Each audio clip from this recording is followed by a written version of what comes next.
Assalamu alaikum wa rahmatullahi wa barakatuh to some of you, and peace out to the rest of you. The blackest hearted, blackest minded, blackest man on social media signing black in and shining again, asking you to hit the share button again, because the message is more important than the messenger. And that being said, I'm going to go ahead and get right back to something that Attorney Spurling covered. Shout out to him.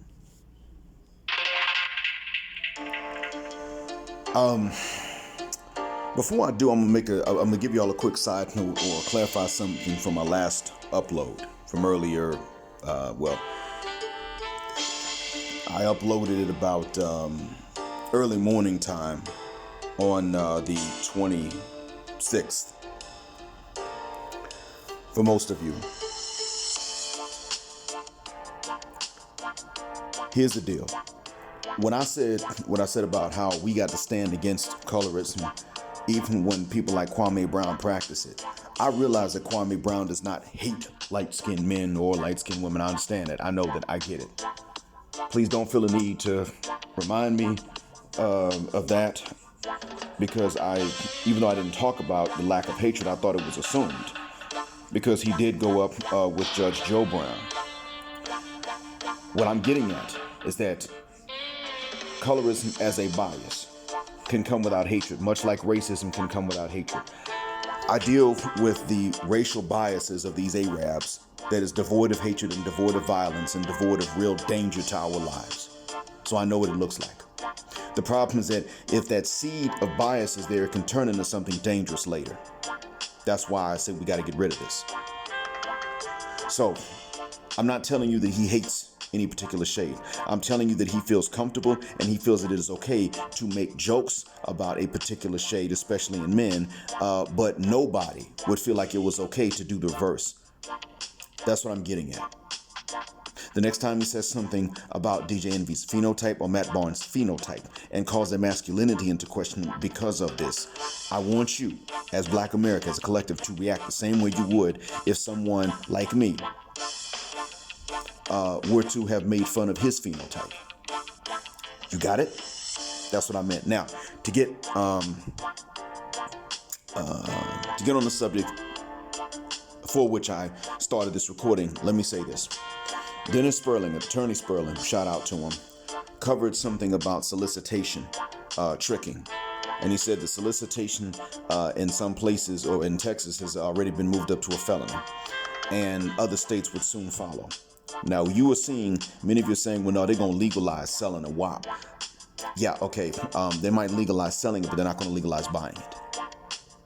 Now, whether they legalize it de jure or de facto, they're not going to legalize buying it. They're going to treat the sellers like trafficking victims, and they're going to treat buyers like brutes and animals. And they're largely going to do that because we already know women do not pay. They want it, they need it, but that's not something for which they're willing to pay. They will pay other women, or they may pay men to do things that are degrading to the man to satisfy them. But in general, they're not willing to pay.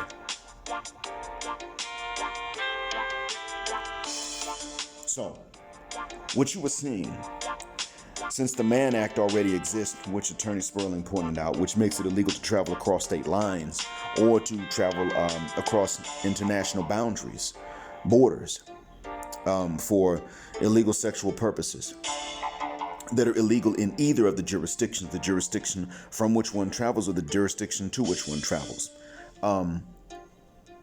With that Mann Act and with Texas making solicitation to a felony, what you guys are maybe not understanding is that this is part of the war. Now, he pointed out why they would want that. They want to drive up the price of the WAP, bring you back to the table so that you would have to go through it the old-fashioned way. You want to get a nut off, you're going to have to get married. Or, just let them select you. But we already know they're not going to select the majority of us. You understand? Well, now that we know that, now that we realize that that's what's going on, there's something else that y'all have to keep in mind.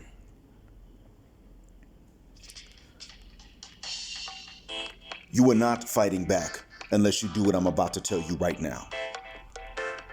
I have said before what the solution is for black people and any community that is under distress and oppression.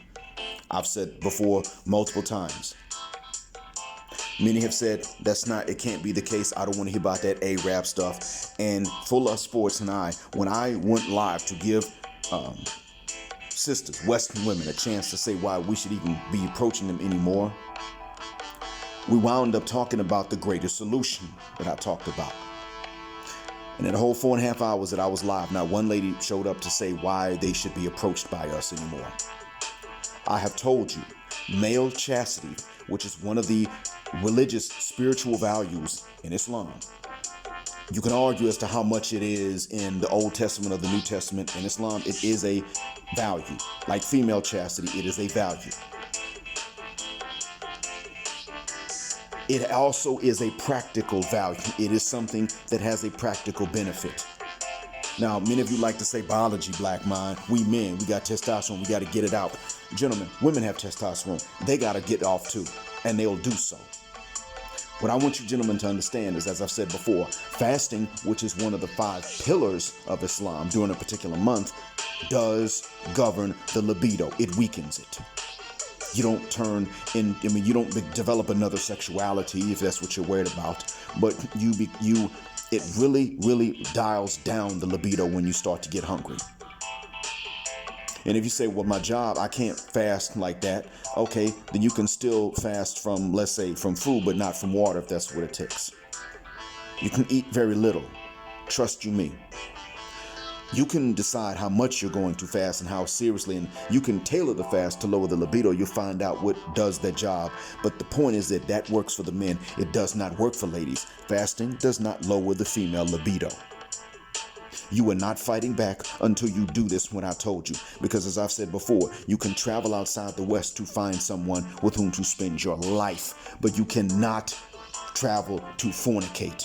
Because as long as you are trying to pursue just that nut, and that's it, they got you. And they're going to win that war. You do not go into, that's why I told you, don't validate her. Don't just not approach her, which ironically, men are already stopping doing. Men are already doing better at what they think they can't do than what they're doing. You just got to scale it up a little bit. Dial the libido down some more and scale the hands off a little bit more, because what they're doing in this war, the opposition is taking the environment of from the inside the prison and they're bringing it to the outside world. Now, you can govern your libido and stay by yourself if need be, if that's the safe thing to do, in a free world where you still have the freedom to move around, or you can govern yourself behind the walls of the prison. And in that case, not only will you be governing yourself because there won't be access to women, you will have to fight off men who ain't gonna govern their libidos without access to women. Those are the two options. It's the same thing. What you think you cannot do, you're already doing better than what you think. And if you think you cannot do it and you decide, well, I'm a real man, I'm alpha, I gotta get my nut off, you keep trying to do that without going through the terms that they want you to go through, marriage in front of the state, alimony, child support, the courtship, the bad deal they're offering you that they insist you go through, being cheated on, paternity fraud, dual mating strategy, that type of stuff. If you try to get some without going through those things, they're already changing the laws, as I said they were going to do in retaliation, so that they could then lock you up, and then you would have to do what you'd have to do behind bars, which you could not do on the outside, and have to fight off other men that ain't gonna do it. You see? That's war, gentlemen. So this, what I have told you, is the solution. Is the solution, even in a practical way. And I know that a lot of you have not wanted to hear that. I know a lot of you want to say, oh, black mind, you just biased. You got a confirmation bias. What I'm telling you, gentlemen, is I said to you before in the beginning that I would give you evidences of how this could work. And this is another one of the evidences. Male chastity is important. It is the only weapon you're going to have in this war when they start to change these laws. And if you don't believe me, look at what's already happening with men just simply not approaching. The problem is you still have men electronically validating. logging on to OnlyFans, logging on to other sites, and paying, and hitting the love button and the like button and sending emojis with the hearts and the tongues sticking out and all that. I'll drink your bathwater, stuff like that. Yeah. See, these sites might be blocked, but I still see screenshots from time to time of dumb stuff you guys say just because some lady went on Instagram or Snapchat or OnlyFans and really didn't post nothing other than a booty pic or some feet pics or something like that. I mean, come the F on, man. If you're going to electronically validate them, you're still undoing the effects of don't approach her. Male chastity is the weapon, and you can do it. Collectively speaking, you've already been doing better than what you think you are. All you got to do now is understand how well you've been doing it and turn around and weaponize that. And you'll know that it's effective when they start doing one or two things. As a matter of fact, you can already tell how effective it's been. They're complaining about don't approach her. Complaining about that. They had a backlash when OnlyFans was about to ban X-rated content. You weaponize this well enough and start doing it, you know what they're going to do? They're going to start trying to block you from getting passports, and that will be a sign that you're on the right path. There's another thing they'll start doing. They'll start pushing for just regular plain old bachelor tax. Some sort of tax that men will have to pay that women will not. Whether the man is married or not, there's some sort of tax just to make sure that men keep having to support them. They will start coming up with this. Now, you will have to apply political pressure in those cases. I would say that even in this case, you might need to apply political pressure and say, hold up. No. Reverse this international aspect of the Mann Act. Reverse that. Maybe, but even then, you're just going to have to fast. And look, you may think, well, everybody can't get married, black mind, like you are. If you are married, you got to govern it, at least while you're young. I'm not saying you never indulge. I'm just saying you still got to govern it, because if you don't govern it while you tied the knot, do you think she's not going to try to take advantage if you live in an environment in which she can? In many cases, they will. I wish I had better news, but I would say that the news that I've had and I've given you in this case is good enough. But even these laws are war, and you're only going to fight back by implementing male chastity as a whole, which will cover give them nothing, which will cover don't validate her and don't approach her.